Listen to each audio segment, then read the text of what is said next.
Good afternoon. Welcome to Deadly Days, Tales of Dark Fantasy. This is actually a story I just translated. It's kind of a shorter story. um, The Voice of Life by Knut Hamsun, who actually I believe he got a Nobel Prize way back in the day.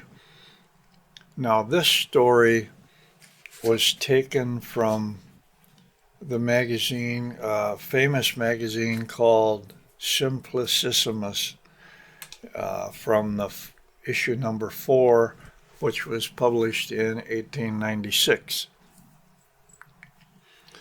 Now, I'm I'm going to be translating more stories from Simplicissimus and a competitor magazine that came out at the same time called Jugend, because they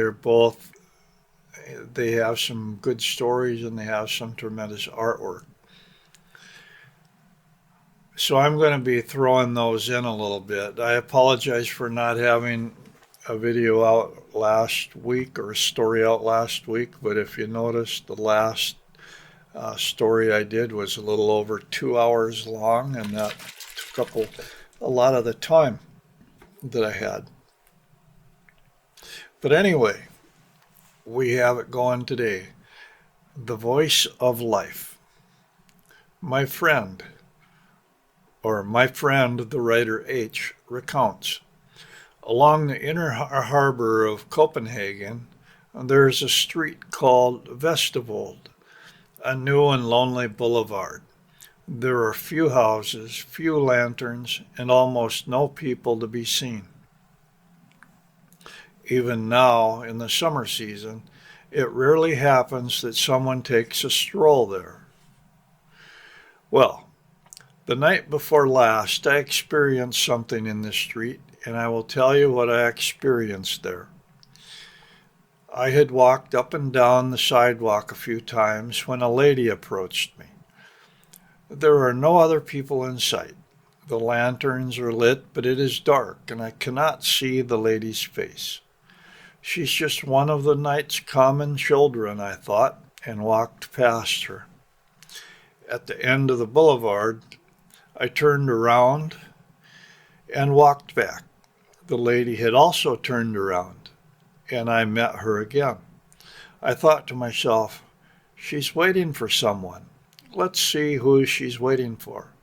And again I passed her. When I met her for the third time, I touched my hat and said, "Hello. Good evening. Are you waiting for someone here?" She jumped. "No. Yes, I am waiting for someone." "Do you mind if I keep you company until the person you are waiting for arrives?" No, she didn't mind. She thanked me. "By the way," she said, she wasn't waiting for anyone. She was just taking a walk here because it was so quiet. We strolled along side by side and started talking to each other about equally valid things. I offered her my arm. "Oh, no," she said, and shook her head. The matter became boring to me. In the prevailing darkness, I couldn't see her, so I lit a match and tried to illuminate her while I looked at the watch. 9:30, a good 9:30, I said. She shuddered as if she were cold. I seized the opportunity and asked, "It's freezing. Wouldn't you like to go somewhere and get a drink? To Tivoli or to the National?" "No, I can't go anywhere now, as you can see," she replied. And only now did I notice that she was wearing a long black morning dress. I apologized and blamed the darkness, and the way she accepted my apology suddenly convinced me that she was no ordinary night owl. "Take my arm," I said again. "It's warm." She took my arm. We walked up and down several times. She asked me to check the time.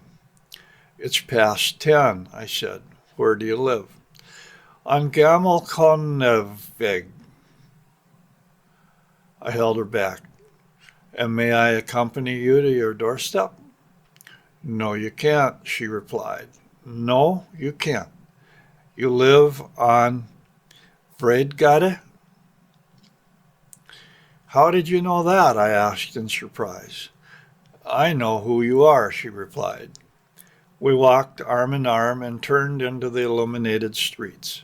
She walked quickly, her long veil fluttering. She said, Let's go quickly, please. At her front door on Gammelkonneveg, she turned around to me as if to thank me for my company. I opened the door for her, and she walked in slowly, looking back at me.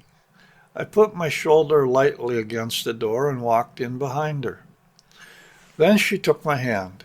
Neither of us said a word. We went up a few stairs and stopped on the second floor. She opened the vestibule door herself, opened another door, took me by the hand and led me in. It had to be a room. I heard a clock ticking. The lady stopped at the door for a moment, suddenly wrapped her arms around me and kissed me hotly and tremblingly on the mouth, right on the mouth. Sit down now, she said. There's a sofa here. I'll go and turn on the light. And she turned on the light. I looked around, confused and curious. It was a large, very nicely furnished living room in which I found myself. Doors to several adjoining rooms were also open. I couldn't understand. I wondered what kind of person this girl was with whom I had been so wonderfully reunited, and I said, How pretty it is here. Do you live here? Yes, this is my home, she replied. This is your home? So you are the daughter of the house? She laughed and said, No, I am an old woman. Now you will see. And she took off her hat with the veil. There, you see, she said, and hugged me again, suddenly as if driven by irrepressible passion. The great crazy child. She might have been 23 or so. She wore a wedding ring on her right hand and could therefore legitimately be a married woman. Pretty? No, she had too many freckles and almost no eyebrows, but she radiated a wild, surging life, and her mouth was downright beautiful. I wanted to ask her name, where her husband was, if she had one.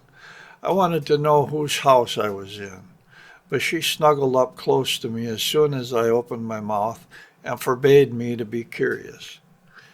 My name is Ellen, she said. Would you like to enjoy yourself a little?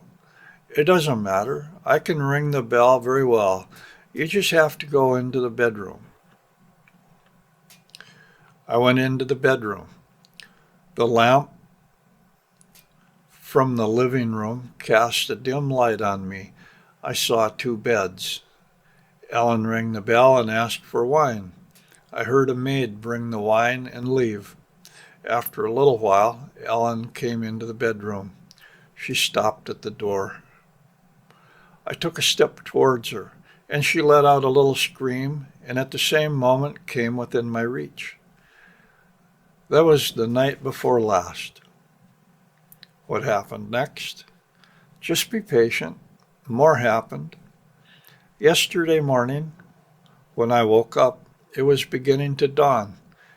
Daylight was entering the room through the blinds on both sides. Ellen had also woken up. She sighed wearily and just smiled.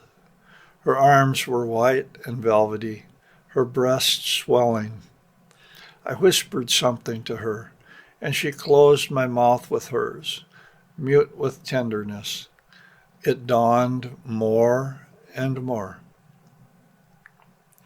2 hours later, I was on my feet, and Ellen got up too, fumbling with her clothes. She already had shoes on, and now I experience something that still shivers through me like a bad dream. I am standing at the wash basin. Ellen has something to do in the next room, and when she opens the door, I turn around and look inside. A cold breath of air comes towards me from the open windows, and in the middle of the room, on a long table, I see a corpse. A corpse lying in a coffin, with a gray beard, the corpse of a man. His skinny arms stick out with two angry fists clenched under the shroud, and his face is all yellow and terrifying. I see everything in the light, the daylight. I turn away and I say not a word. When Ellen returned, I was dressed and ready to go. I was hardly able to return her embrace. She was dressed completely. She wanted to accompany me down to the gate, and I let her go and still said nothing. Downstairs in the gate, she pressed herself against the wall so as not to be seen and whispered, "Goodbye." "Tomorrow?" I asked hesitantly. "No, not tomorrow." "Why not tomorrow?" "Be quiet, my dear. I'm going to the funeral tomorrow. A relative of mine has died. So now you know." "But the day after tomorrow?" "Yes, the day after tomorrow. I'll be waiting for you here in the alley. Goodbye." I left. Who was she? And the corpse? How it clenched its fists, and how the corners of its mouth hung down in ugly comedy. The day after tomorrow she would be waiting for me again. Should I go to her again? I direct my steps straight to Cafe Bernina, where I ask for the address book. I open it. Gamelkongeva, this and that number. Good. I see the name, and I know what Ellen's name is. I wait a while for the morning paper, and then dive into the pages to study the obituaries. Yes, there it is, the first in the long series in bold letters. After a long illness, my husband passed away yesterday at the age of 53. The ad was dated from yesterday. I sit there for a long time pondering. A man has a wife. She is 30 years younger than he is. He is sick for many years and then dies one day. The young widow breathes a sigh of relief. Life calls to her with its delightful madness. She obeys its voice and answers, "I'm coming." And that very evening, she is walking on the vestibule. Ellen, Ellen, the day after tomorrow. And that's the end of that story. It's not a normal dark fantasy story, but I think you will agree it's kind of creepy and belongs very well. It fits into this. So thank you very much. Next week, I'll have the next story out. Bye.